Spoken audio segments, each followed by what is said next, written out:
2016년 새해가 밝았습니다. 우리 신년이니까 다시 한번 옆 사람 전후 좌우 새해 복 많이 받으세요. 한번 인사하십시다. 새해 복 많이 받으십시오.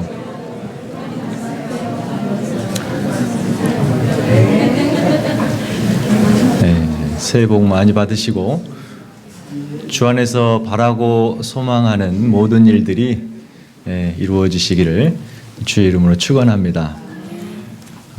여러분 어떤 소원을 가지고 한 해를 시작하셨습니까? 되게 우리가 품는 소원은 짧게는 1년 안에 결정을 보는 그런 소원이 있는가 하면 우리 인생 전체를 두고 농사를 오랫동안 지어가듯 가꾸고 정성스럽게 한 해 한 해 최선을 다해서 이루어갈 소원도 있습니다. 인생은 뭐뭐 같다라는 은유적인 표현을 많이 사용하죠. 오늘 이 시간 저는 인생을 만선을 꿈꾸며 바다를 나가는 항해와 같다라고 정의하고 싶습니다. 오늘 본문과 관련돼서 그렇게 정의를 해보았습니다. 만선이라고 하는 것은 배에 고기를 가득 실는 거죠. 잡는 것입니다. 그래서 우리 모두는 저마다의 배를 가지고 물고기를 낚으려고 항해를 하는 어부와도 같다라고 볼 수가 있습니다. 배의 크기는 저마다 다를지라도 목적하는 바는 동일합니다. 물고기를 잡는 것입니다. 어떤 사람은 작은 배를 가지고 작은 그물로 얕은 물가에서 물고기를 잡는가 하면 어떤 사람은 큰 배를 가지고 큰 그물을 가지고 깊은 데서 물고기를 잡는 사람도 있습니다. 어부에게 꼭 필요한 것이 있죠. 그것은 배입니다. 그리고 그물이고 물고기를 잘 잡을 수 있는 스킬, 경륜입니다. 그것이 있으면 그는 인생을 풍족하게 살 수 있습니다. 누구든지 어부라고 하면 평생 살면서 이 가슴 속에 담고 사는 소망 한 가지가 있습니다. 그것이 바로 만선입니다. 내 인생에 한 번쯤은 대박 나겠지. 그 만선을 꿈꾸며 인생을 살아가죠. 바다로 나갔다가 자기가 이 배를 가지고 들어올 때 배가 잠길 정도로 물고기를 가득 싣고 무트로 돌아오는 그날을 우리 모두가 다 꿈꾼다는 것입니다. 여러분은 그런 만선을 경험해 보셨습니까? 그것이 바로 성공이고 희망이고 기쁨입니다. 우리 인생에 그와 같은 한 번쯤 만선의 기적이 있어야 되지 않겠습니까? 별로 원하시지 않더라도 원하십시오. 예수께서 우리에게 허락하신 단 한 번의 인생을 살면서 그와 같은 만선을 꿈꿔보십시오. 그러나 저는 오늘 이 시간에 그 만선에 대해서 좀 이 얘기를 하려고 합니다. 인생을 살다 보면 보통 이렇게 어부들이 꿈꾸는 만선은 희망사항에 지나지 않을 때가 있습니다. 그렇게 물고기를 많이 잡는 날보다 허탕치고 또 고생스럽게 그냥 하루 시간 낭비하다 들어올 때가 많이 있습니다. 근근히 입에 풀칠할 정도밖에 고기를 잡지 못하는 것이 사실 우리가 하루하루 살아가는 우리 현실이기도 합니다. 오늘 우리 성경을 읽었지만 여기에 보면 만선을 희망하며 갈릴리 호수에서 그물을 던지는 평범한 어부들이 나옵니다. 그들이 바로 베드로, 야고보, 요한, 안드레. 이들이 바로 이 평범한 어부들입니다. 성경에 보니까 새벽 부둣가에서 아침 그들이 그물을 씻고 있는 모습이 등장합니다. 그물을 씻는 이들의 모습을 보니 참 처량해 보입니다.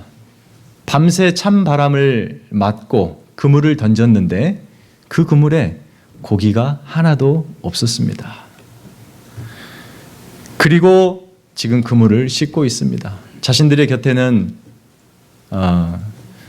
정말 조그마한 그 배, 아마도 그 빈 배가 부둣가에 정박되어 있는 그 모습을 보니 그들이 더욱더 처량해 보입니다. 그들은 하루를 허탕쳤습니다. 아마도 이 빈 배로 돌아오는 길에 베드로는 하염없이 눈물을 훔치며 그 바다에 뿌렸을 것입니다. 그리고 새벽이 다 되어 동이 터서 무태에 돌아왔습니다. 그들은 희망을 가지고 떠났지만 오늘이라는 하루를 그렇게 허탕치고 돌아왔습니다. 오늘을 허탕쳤다 하여 내일까지 포기할 수 없는 일, 그리하여 그들은 내일을 위한 그물을 준비하고 있었던 것입니다. 이렇게 이 베드로의 오늘 하루의 모습을 보면 참으로 우리의 모습과 닮아 있는 것 같습니다. 우리도 나름 열심히 최선을 다해 살아보려고 하지만 허탕치는 일이 더 많이 있죠. 사실 누구든지 만족과 그리고 기쁨과 자신감이 충만할 때에는 세상 앞에 당당해집니다. 어부라 하면 멋진 배 그리고 튼튼한 그물, 거기에다가 이 물고기의 움직임과 그 때를 간파해내는 오랜 숙련된 어부로서의 스킬, 이것만 있으면 인생 사는데 문제 없어 보입니다. 그런데 말이죠, 인생은 그렇게 쉬운 것이 아니죠. 세상 사람들이 이구동성으로 인생을 이야기하죠. 사람 사는 것, 세상살이는 사람의 뜻과 계획대로 되지 않는다. 그래서 인생이 멋있는 것 같기도 합니다. 베드로는 이 세 가지를 가졌어요. 배, 그물, 누구보다도 뛰어난 고기 잡는 스킬. 그러나 지금 그의 현실은 어부로서 하루를 실패한 채 그냥 절망감에 빈 그물을 싣고 있다는 사실입니다. 이 절망이라고 하는 것은 이 같은 좌절감 그리고 쓴맛을 경험할 때 마음을 지배하는 감정입니다. 그래서 어떤 자기가 가진 능력의 의존도가 높으면 높을수록 실패로 인해 찾아오는 절망감도 커지는 것입니다. 베드로는 자기가 자기 자신을 믿고 의지해온 그 믿음의 크기가 컸던 것 같습니다. 그래서 오늘 허탕친 하루에 대한 절망감도 누구보다 베드로가 컸습니다. 아무것도 이루지 못한 채 영혼조차 빈배로 돌아와 버린 이 좌절의 아침이 지금 베드로가 겪는 새벽 아침입니다. 그런데 그 아침에 누군가가 베드로를 만나러 옵니다. 그가 바로 예수 그리스도십니다. 예수님이 급히 두 배 중에 베드로의 배에 올라서서 갑자기 베드로에게 급히 청합니다. 배를 좀 띄우라.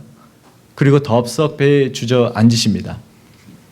얼떨결에 놀란 베드로가 주위를 돌아보니 한 무리가 예수님을 쫓아오고 있었습니다. 그래서 베드로는 급히 씻고 있는 그물을 주섬주섬 주워 담아 배에 싣고 예수님의 말씀처럼 배를 좀 띄웠습니다. 한참을 이 배에서 가르치던 이 예수님께서 말씀을 다 맺고 이제 베드로에게 이야기하는 것이죠. 이와 같은 예수님과 이 베드로의 만남은 베드로가 그 만선을 경험하고 기쁨을 쟁취한 채 아주 흥얼거리면서 그물을 씻을 때 예수님이 만나 주신 것이 아닙니다. 예수님이 베드로를 만났을 때에는 그야말로 텅 빈 공허함이 자신의 마음 구석구석 채워갔을 때, 그리고 절망에 한숨 쉬며 힘없이 그물을 씻고 있을 때, 그때 예수님이 이 인생을 만나 주셨습니다. 우리가 믿음 생활하는 가운데 성도들의 예수님의 만남을 간혹 듣습니다. 들어보면 대부분 이런 비슷한 상황이에요. 인생의 절망 가운데서 만난 그 하나님에 대한 이야기를 나눕니다. 베드로가 지금 그렇습니다. 인생의 허무가 내면을 지배하는 그 절망의 순간에 예수님이 베드로를 만나 주셨다는 사실이 오늘 주목할 필요가 있습니다. 그리고 배를 띄워놓으니까 예수님께서 무리를 향하여 막 가르치시다 다 마치시고 이제 베드로와 함께 그 배에 있는 것이죠. 베드로는 예수님을 알고 있었습니다. 바로 며칠 전에 자신의 장모가 심한 열병으로 죽음에 이르기 직전에 예수님께서 그를 기적적으로 살려주셨습니다. 그리고 그뿐만 아니라 많은 사람들을 고통당하는 자들을 살려주신 분이 바로 예수님인 줄 베드로는 이미 알고 있었습니다. 그분이 바로 자기 배에 올라와서 무턱대고 배를 띄우라 명령하십니다. 한참을 하나님에 대한 말씀을 하시더니 다 마친 다음에 베드로에게 명령하죠. 베드로야, 깊은 데로 가서 그물을 내려 고기를 잡으라. 예수님의 이 명령은 대단히 베드로에게는 충격적인 선언이 아닐 수 없습니다. 이미 절망으로 인해서 가슴 한켠이 무너져 내린 상황에서 또다시 그물을 가지고 배로 깊은 데로 가서 고기를 잡으라 하는 예수님의 명령은 베드로에게는 아무런 의미 없는 외침이나 다름없었습니다. 상처난데 또 상처를 입히시는 예수님. 베드로는 헛웃음밖에 나오지 않았습니다. 깊은 데로 가라뇨? 그물을 또 내려 잡으라뇨? 이미 배는 빈 배로 돌아왔고 그물은 씻겨졌고 고깃대는 지나갔습니다. 이제 고기는 없습니다. 여러분, 우리가 읽었지만 4절을 보시고 예수님의 명령이 있고 그다음 5절을 이렇게 보시면 한번 이렇게 안경이 여러 개 있으시면 여러 개를 쓰셔라도 이 4절 5절 사이를 깊이 한번 쳐다보세요. 뭐가 보이실 겁니다. 뭐가 보이시나요? 자세히 들여다보면요, 4절과 5절 사이에 공백이 보입니다. 여백이 보이시죠? 뭐 심각하게 찾아볼 필요 없습니다. 4절과 5절 사이에 시간적 공백이 있습니다. 예수님께서 깊은 데로 와서 그물을 내려 고기를 잡으라 명령하신 그 명령이 떨어진 다음 5절은 곧바로 깊은 데에 와 있습니다. 그러니까 배를 조금 띄운 그 시점, 그 지점에서 깊은 데로 가는, 뭐 요즘 이때 시대가 뭐 모터보트도 아니고 노를 저어 갔을 테니 깊은 데로 들어가려면 최소한 5분에서 10분, 뭐 갈릴리가 가로로 11km, 세로로 21km 큰 담수호니까 아마도 5분에서 최소 10분 이상은 저어 들어가야 깊은 데에 다다를 것입니다. 지금 베드로는 이 시간적 갭을 어떻게 메꿨을까 한번 생각을 해봅니다. 아마도 그 노를 저으면서 무수히 생각했을 것입니다. 이 육지 사역에 지친 예수님이 한번 바닷바람이나 세워드리자 하고 노를 저었을 수도 있습니다. 그리고 그 노를 저었는 그 시간, 깊은 데에 다다르는 그 시간은 아마도 새벽 내내 밤새 그 새벽 찬 기운을 맞으며 허탕칠한 그 그물 던졌던 시간보다도 훨씬 더 길게 느껴졌을 것입니다. 왜요? 지금 베드로는 자기가 실패한 그곳으로 다시 가고 있습니다. 가기 싫은 곳이에요. 그는 어부로서 감각적으로 몇 번 저었을 때 이미 깊은 곳에 당도한 줄 알았을 것입니다. 그곳은 깊은 곳입니다. 물고기가 있는 곳이 아니라 깊은 곳인지를 알고 있습니다. 베테랑 베드로는 어디가 어디인지 잘 알고 있었습니다. 그곳에는 고기가 없습니다. 바다에 대해 아무것도 모르는 이 육지 사람 예수님, 이 양반에게 무슨 말을 해야 하나 노를 저으면서 곰곰이 생각하고 왔습니다. 그리고 이제 그 고민 끝에 입을 열어 예수님께 말씀을 하죠. 저기 예수님, 사실 제가 오늘 허탕쳤거든요. 오늘 고기 없습니다. 지금 여기 그물은 오늘 출항하려고 우리가 씻은 그물이 아니라 출항하고 들어와서 씻은 그물입니다. 지금 물때가 다 지나갔습니다. 고기는 없습니다. 그래도 여기까지 왔으니 예수님이 말씀한 대로 한번 그물 내려보죠. 그리고 그물을 내린 것입니다. 막 말씀에 기대에 차서 그물을 내려서 만선을 이루려고 하는 그 감격 속에 그물을 내린 것이 아니란 말입니다.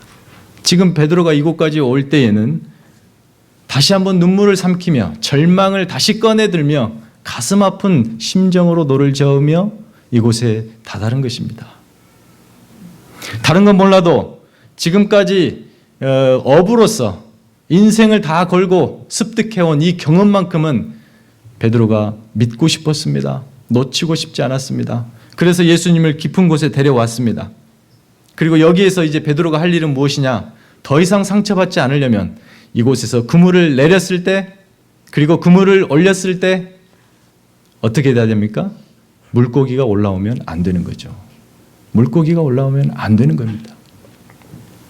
물고기가 아마 이렇게 바랬을 겁니다. 제발 물고기 잡히지 마라. 물고기 잡히지 마라. 물고기가 올라오게 되면 자신의 또 다른 상처가 될 것입니다. 그런데 웬걸요? 그물을 쳐두고 잠시 후에 손끝에서 저 아래 깊은 곳에서부터 그물의 흔들림이 손끝에서 전해집니다. 묵직합니다. 순간 압니다. 물고기구나. 물고기구나. 그런데 이 묵직함이 더해집니다. 점점 더해집니다. 그러고 보니 아주 그물 안에는 가득 물고기가 지금 넘실대고 있는 모습을 자기가 눈으로 보고 있습니다.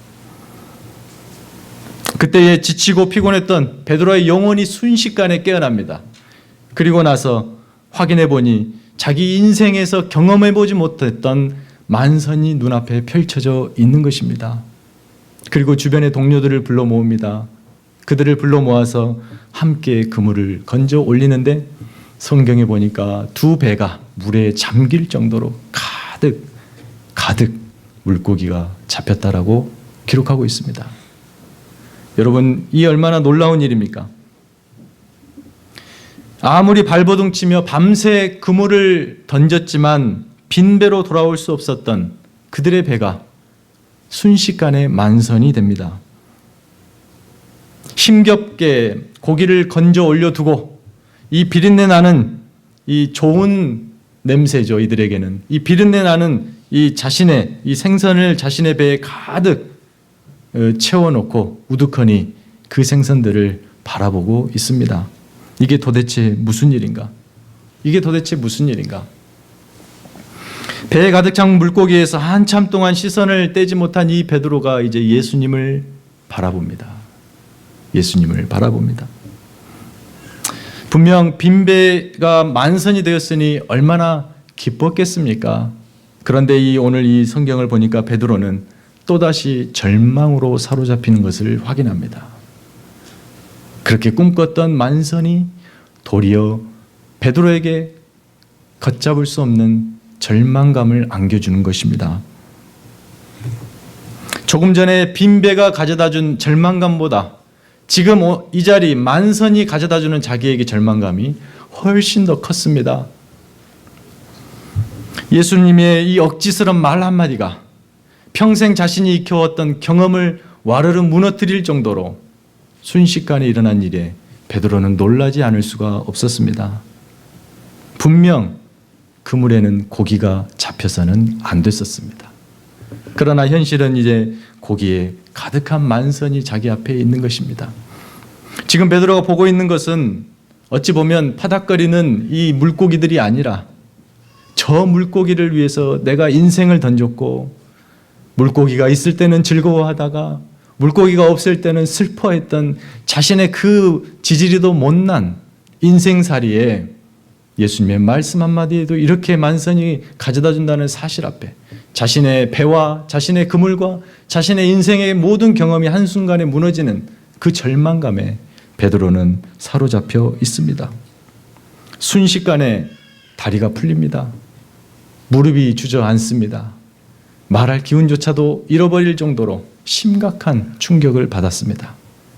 그러나 힘을 내서 예수님께 입을 열어 말을 합니다. 주여 나를 떠나소서 나는 주인입니다. 여러분, 베드로가 정말 만선을 꿈꾸면서 예수님 말씀 믿고 의지해서 그물 던집니다 해서 만선을 잡아서 진짜로 믿고 막 그런 흥분된 가운데 말씀에 의지해서 던졌다면 만선을 왜 기뻐하지 않았겠습니까? 그는 지금 절망감에 빠져 있습니다. 만선의 현실을 예수님과 지금 이 같은 배에 타고 보고 있다는 이 자체가 베드로에게는 고통이었습니다. 고통이었습니다. 마치 우리 모두가 다 들키고 싶지 않은 자신의 수치스러움을 가지고 있는데 예수님이 그것을 봐버린 듯한, 그래서 지금 예수님이 이 배에 함께 있다는 것이 자기에게 너무도 수치스러운 것입니다. 수치스러운 것이에요. 그래서 더 이상 견딜 수 없어서 지금 베드로는 예수님에게 부탁하고 있는 거예요. 예수님, 떠나십시오. 떠나십시오. 말이 안 맞는 부탁이죠. 배 깊은 한가운데서 떠나라면 어디로 떠나라는 것입니까? 그러나 그만큼 고통스러운 겁니다. 다른 동료들은 옆에서 난리 납니다. 오늘 만선을 이루었다. 그렇게 소원했던 만선을 이루었다. 그런 소리 하나도 들리지 않습니다.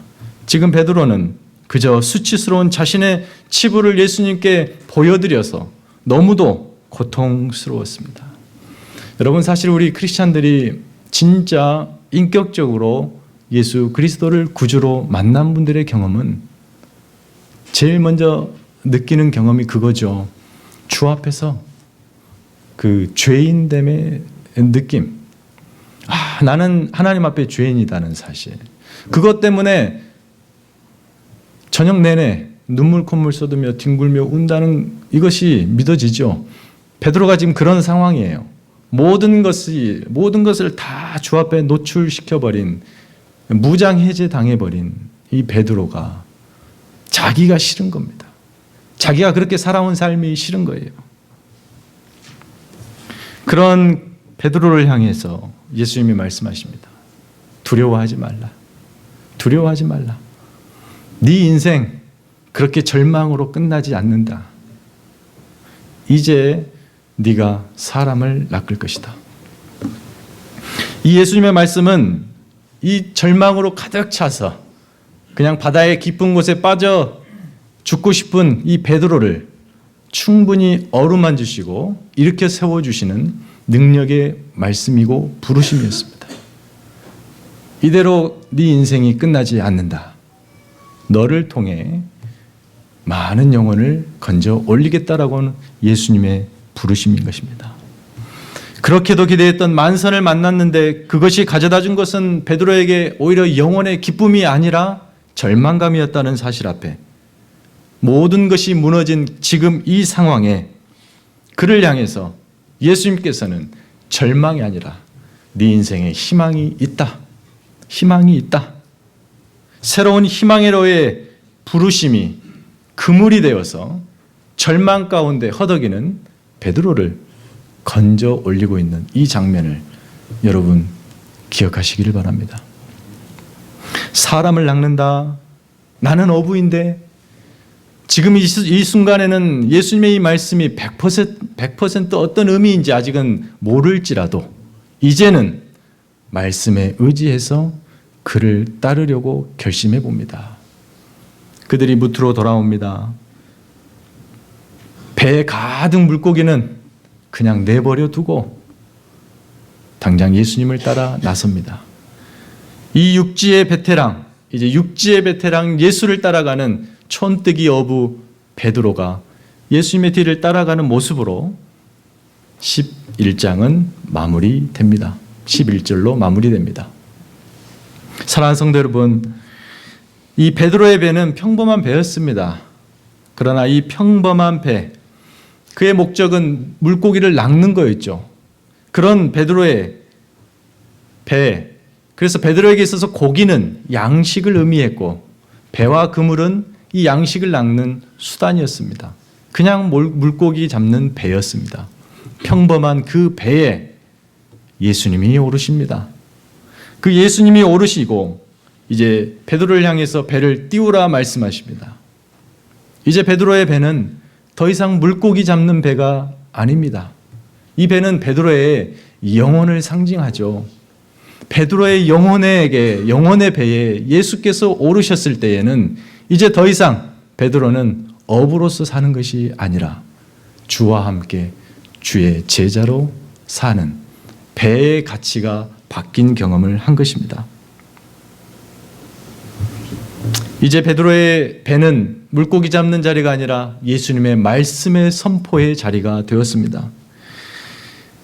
어부로서 물고기를 낚는 이제 이 베드로는 말씀으로 사람을 낚아야 하는 제자의 운명에 들어선 것입니다.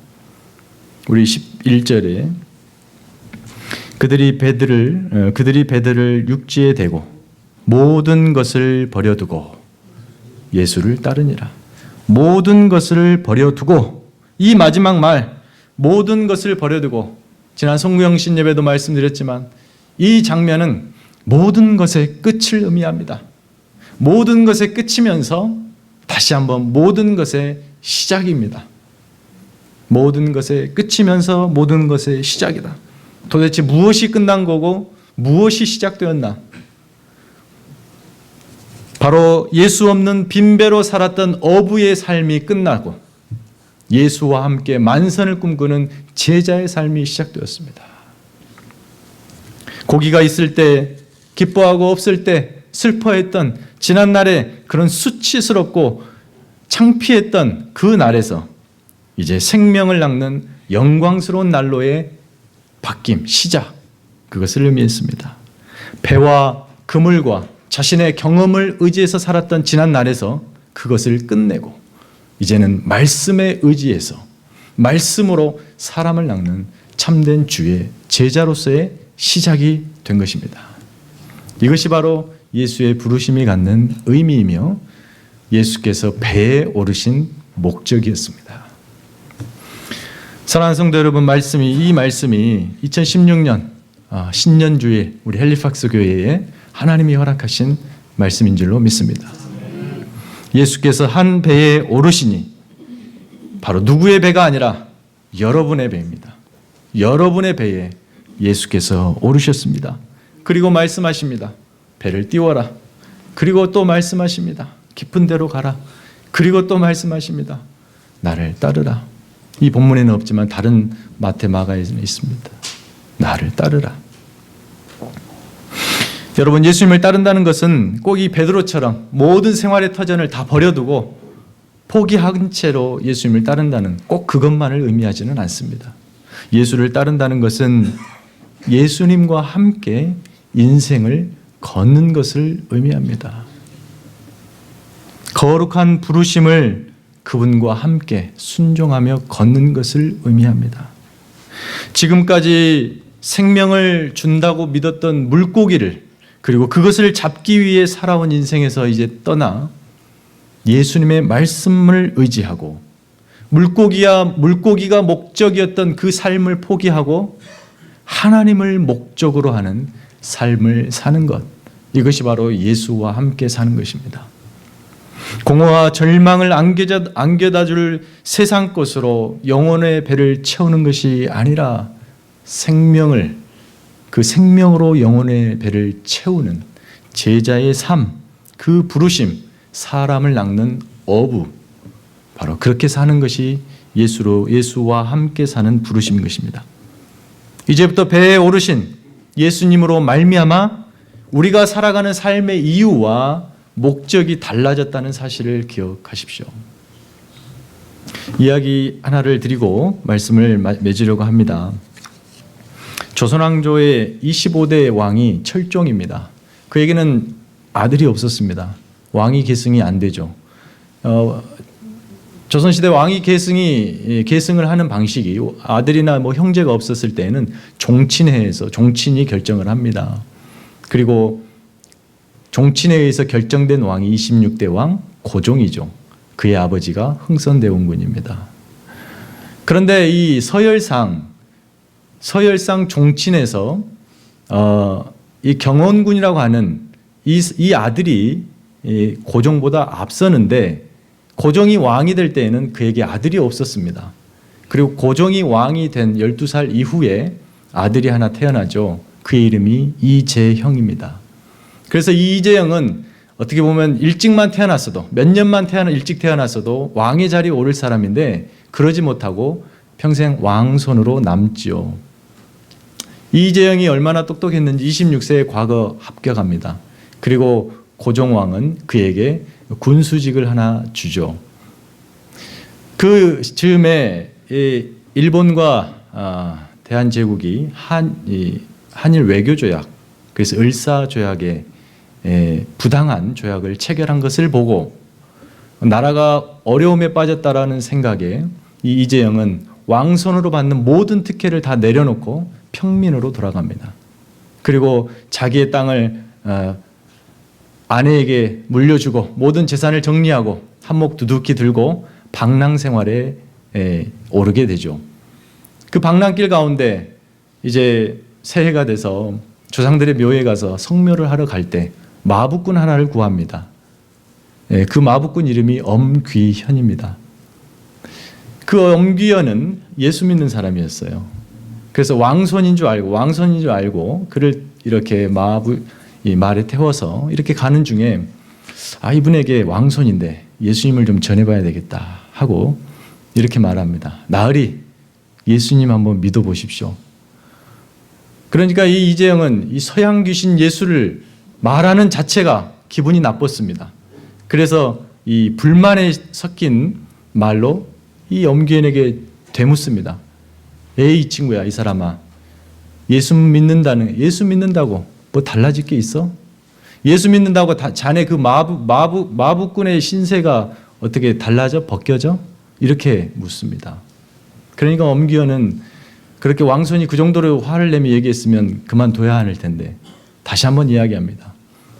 나으리, 사실 예수 믿는다는 것은 그런 것이 아닙니다. 저는 마부꾼 신세를 면하려고 예수 믿는 것이 아니라 마부꾼 노릇을 더 잘해보려고 예수 믿습니다. 이렇게 이야기합니다. 도대체 마부꾼 신세가 뭐가 좋다고 그것을 더 잘해보려 예수를 믿는다? 예수 믿는다는 게 도대체 저런 건가? 무엇인가? 머리에 혼동이 옵니다.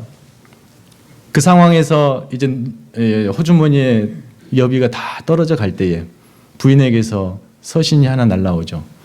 제가 맡겨놓은 돈으로 재산을 2배를 불렸으니 집으로 돌아오시오. 그래서 집으로 돌아갑니다. 돌아갔더니 이 부인이 자기 집 앞에 있는 승동교회입니다. 지금 서울 인사동에 위치한 승동교회의 교인이 되어 있었습니다. 1907년 저 원산에서부터 부흥운동이 시작되어서 승동교회에 부흥집회가 있었습니다. 그래서 이 부인이 간곡한 요청으로 남편 이재영에게 한 번만 부흥회 와달라. 같이 갑시다. 그래서 갔습니다. 부흥회를 참석했는데 그곳에서 엄귀현을 만납니다. 영수라고 하는 이 직책인데 선교사나 목사를 돕는 직책이에요. 영수로서 이 엄귀현을 만납니다. 그곳에서 다시 한번 제의하면서 당신이 예수 믿으면, 나으리가 예수 믿으면 내가 평생 당신의 마부꾼이 되겠습니다 약속을 했거든요. 깜짝 놀랐습니다. 우리가 밖에서는 왕손과 마부꾼이지만 이곳에서는 형제로 지내세. 이재영의 말 한마디. 그 사건으로 이재영은 예수님을 믿게 됩니다. 그리고 4년 후에 이 승동교회의 장로가 됩니다. 그리고 평양신학교를 가서 졸업하고 목사가 됩니다. 1924년부터 28년까지 승동교회 6대 담임 목사가 됩니다.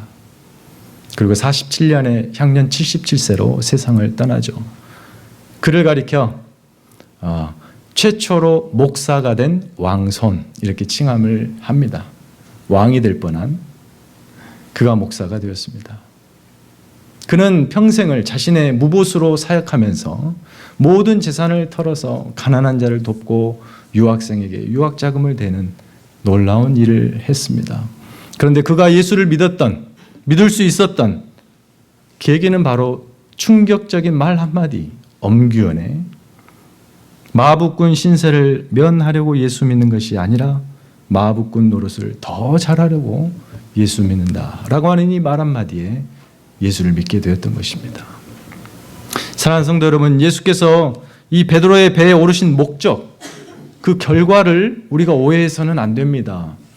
예수께서 베드로의 배에 오르신 목적이 그에게 만선을 주려고, 형통케 하려고, 부요케 하려고, 그래서 그로 말미암아 성공하게 하려고 배에 오르신 것이 아니라는 사실입니다. 예수 없이 생의 수단으로만 여겼던 베드로의 삶에 예수 이씨 살아 의미 있게 삶으로 승리하며 거룩하게 살아라고 배에 오르신 것입니다. 우리의 배에 오르신 예수님도 마찬가지입니다. 예수 없이 살았던 지난날의 우리의 인생에 예수께서 들어오심으로 말미암아 저와 여러분이 이제 더불어 예수와 함께 사는 그런 인생, 그래서 저와 여러분의 이 삶의 현장이 예수님으로 말미암은 생명의 현장의 그 역사를 우리로 하여금 보고 그 영광을 경험하라고 우리를 부르셨다는 사실입니다.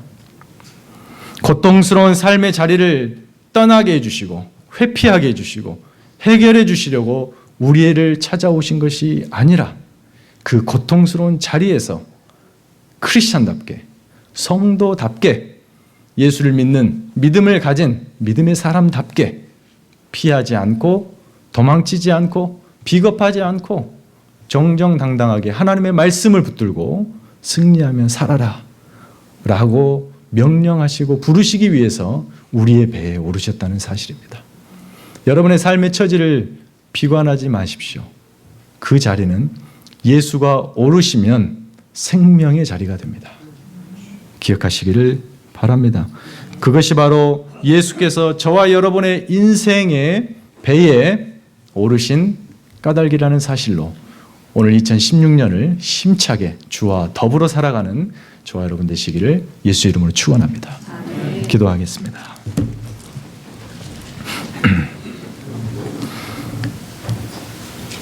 우리 인생의 배에 오르신 하나님의 그 목적이 우리로 하여금 우리가 서 있는 그곳에서 몸부림치는 그 자리에서 지난날에는 죽음으로 치닫는 치열한 생의 수단만으로 여겨졌던 그 삶의 자리였지만 이제 예수와 더불어 그곳이 하나님의 충만한 생명의 자리가 되도록 하기 위한 부르심이라는 사실을 다시 한번 기억합니다. 베드로를 만나주시고 그의 배에 오르신 주님, 우리를 만나주시고 우리의 인생의 배에 오르셔서 우리와 함께 동행하시고 주님으로 말미암아 오는 생명의 능력과 영광을 충만히 받아 누리는 2016년 우리 모든 교우들 에게 도와주시옵소서. 감사드렸고 예수 그리스도 이름으로 기도하옵나이다.